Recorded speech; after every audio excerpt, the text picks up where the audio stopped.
Welcome back to Real Estate 101. Today we're going to continue our discussion on home rentals and talk a little bit about kitchen designs, and I'm pleased to be joined once again by Daniel Ott of White Willow Design. Dan, welcome back to the show. Thanks, Joe. It's great to be back after this time. So Dan, today we're going to talk about kitchens. Tell me a little bit why you're such a big fan of them. I just love kitchens. There's so much detail in putting the design for a kitchen together, and those details are so daunting to other people. So most homeowners, when they're getting involved with a rental project, kitchen's usually the largest one. It can be very daunting. Yeah. How is it, or why is it easier or less daunting for you? Well, at White Willow Design, over the years, we've come up with this fantastic process to deal with all of this. And it's that process that makes it so much easier for us. That, and we're in it every day. Okay, so tell me, what does a typical kitchen design for White Willow, what does that entail?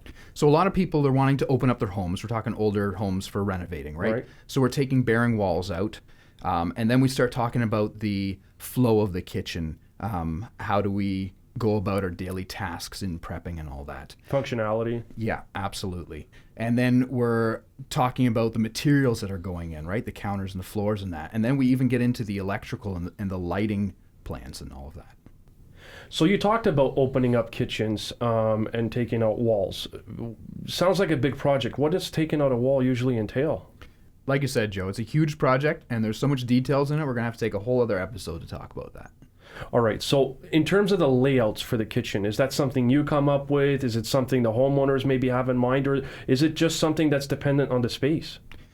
A little of everything, actually. So what we like to do is take the client input for such things as what kind of appliances are they using? Are we going to have a standalone range, or are we doing a cooktop and wall ovens? And we'll take that sort of information along with their negatives. Well, a lot of people say, I don't want the sink in the island. So we'll take that into consideration. Some people come up with a whole layout themselves and say, tell me if this works. We're going to politely say, okay, and then throw it away and start from scratch anyways. Right. But we're going to go with the layouts based on the workflow. So we have a prep station, we have a cooking station, and then we have a cleaning station, and how all of those stations interact with the way they live in the rooms around that. Right, yeah. Okay, so when you're meeting with clients, what is typically the number one request you get? Bar none, the women want more storage in the kitchen than they had in their old kitchen, and we'll talk about that in a second. All right, so for the process, you go in, you're meeting with homeowners, or even property managers for that matter. And do you find you have to explain or show them as a client what, the project you're working on? Absolutely, and there's something that I have to show them all the time, and I pull my iPad out for that. So why don't we do that right now? All right. So we're going to talk about corners in a kitchen. So what we have here, these are our walls. And these lines here are representative of the outside of the countertop. So then these lines are the individual cabinets being shown. And what we really want to show here, what we want to talk about, is this corner and what's all involved in making that work, and then the cabinets around the outside of it, how they interfere with that. Right. So I'm just going to pull up another drawing here where I've thrown in a standalone range on the side, and this is the start of the side of a sink. Now, what a lot of people do is in a corner, they say, oh, well, let's put a Lazy Susan in. So what happens is the cabinets on the side get divided in half, such as this, okay? And then we get rid of these lines here. And this whole thing in the middle is the Lazy Susan.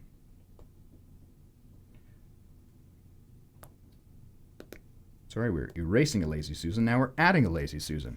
So what happens, though, is I don't care what you're talking about. This little thing is just shelves. Sure, the shelves spin, but they're still just shelves. Right. And the biggest problem with this is that in the side cabinets here and here, we've now reduced the size. So all you can do is put a little shelf in the back side of it, and then we still have the shelves in the Lazy Susan.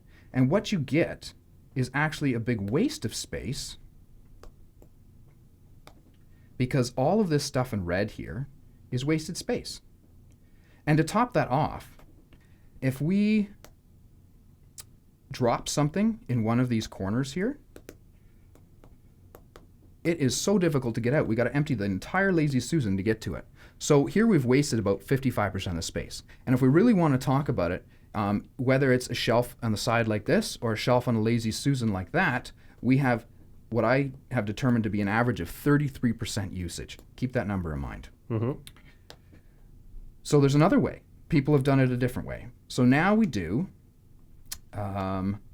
this whole thing here is one cabinet, okay? So we are going to erase the line in between, such as so. And what we do is we get some funky looking S-shaped shelf in here. And then what happens is it moves sideways, and then it moves out, and then it moves out some more, and then moves out sideways. So what we end up with is a shelf way on the outside here. And it's cool because it sits on the outside. But let's go back to the same thing we talked about with the Lazy Susan.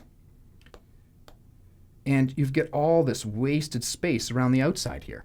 Mm-hmm. Same thing. So even though the shelf is bigger, I'm still going to say that we have a usage of 33%.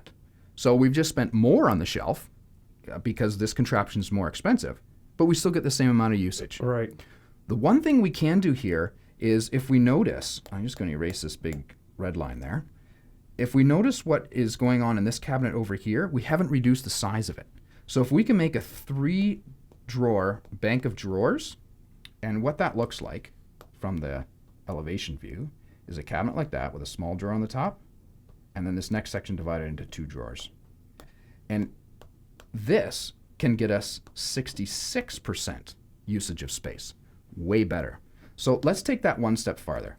Let's start off with the blank drawing again. And if a 3-door bank of drawers uses 66%, why don't we put a 3-door bank of drawers here? And now we use 66% of that space as well. We're getting just as much use out of the space, but drawers are better, and we don't put anything in this corner. Now, it takes a lot of talking to people and convincing them that you don't need to put anything in the corner. Right. Now, let's take this one step further, because once I can wrap their heads around that, I can wrap their heads around the next part.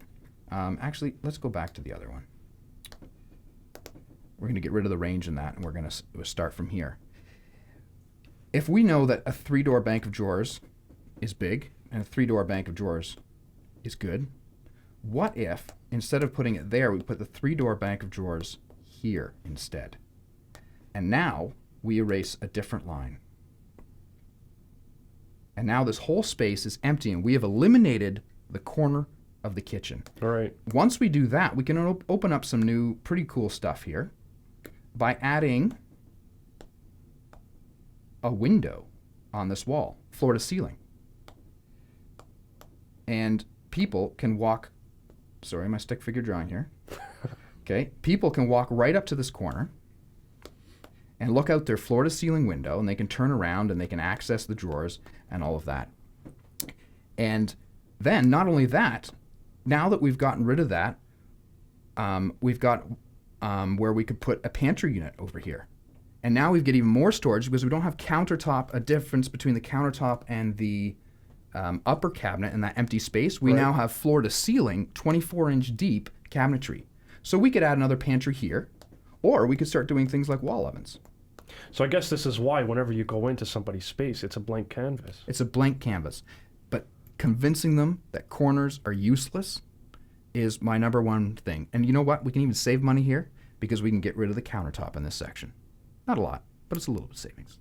So this is something that you would typically go through whenever you meet with a homeowner. Like what we're looking at right now in real time is absolutely what you're doing with them in real time. Yep. That's cool. So we not only bring that experience of new ideas and how to do things, but we bring other stuff to the table that other designers don't either, such as materials. Okay, so let's talk about materials. What type of materials do you help with? Absolutely everything. We talk about the flooring. We talk about the color of the cabinetry, the color of the walls, the colors of the trim. We talk about what counters are going in, what type of stone we're using, the kitchen sink we pick out. We even pick out the actual lighting that's going to go on the ceiling. So let's continue talking about lighting. I know in some of the properties we've been in together, you know, lighting is always one of the first things you bring up. Why is it so important to you? Lighting is especially important in the kitchen because you've got so much different types of lighting going on. We've got our pathway lighting for just being able to walk around. Right. We've got our spot lighting for some of those different workstations, such as right over top of the main wash sink. But then we also have our decorative lighting, the stuff that people see when they're sitting in the living room or their dining room or just coming into the house. As a realtor, you must know that you have 2 minutes to sell the house when someone walks in. So the quicker we can see the kitchen, and one of those things in the kitchen is that lighting. So that decorative lighting is typically hanging over top of the island. So we've done 3 pendants before, but what we're playing with a lot now is single, longer pendants that hang over top. And they've just come up with so many cool things in the way of lighting. But then we take that one step further than other designers as well, and we come up with a whole lighting plan, a wiring plan, where the switches are going, and we talk about all this with our client. Where would you like to be standing when we turn on the sink that's over, or the light that's over top of the sink? And we'll bring our own expertise into that. But then that all goes into our comprehensive package that the contractor gets, and it saves all kinds of questions later. But not only that, the electrical, and especially in the kitchen, is where people go over on their budgets a lot. So if we can come up with all this stuff beforehand, it saves a lot of questions and time later. All right. So you've seen all kinds of different kinds of projects, and you've had to deal with different types of homeowners. Some want this, some want that. If there was one piece of advice you can give homeowners who are probably going to embark on a project like this size, what would it be?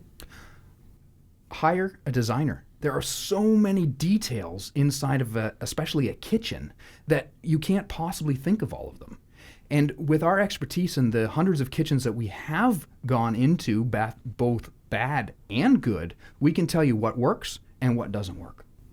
All right, Dan. So if any viewers of our show or listeners want to get in touch with you, how can they get a hold of you? They can visit the website at whitewillowdesign.ca and fill out a contact form, or they can call my phone direct at 905-220-9419. All right, Dan, great stuff. Thanks for coming on today's show. Thanks for having me, Joe. If you love our show, don't forget to like, comment, and share our videos. Subscribe to our YouTube channel. I'm Joe. Thanks for watching, and we'll see you next time.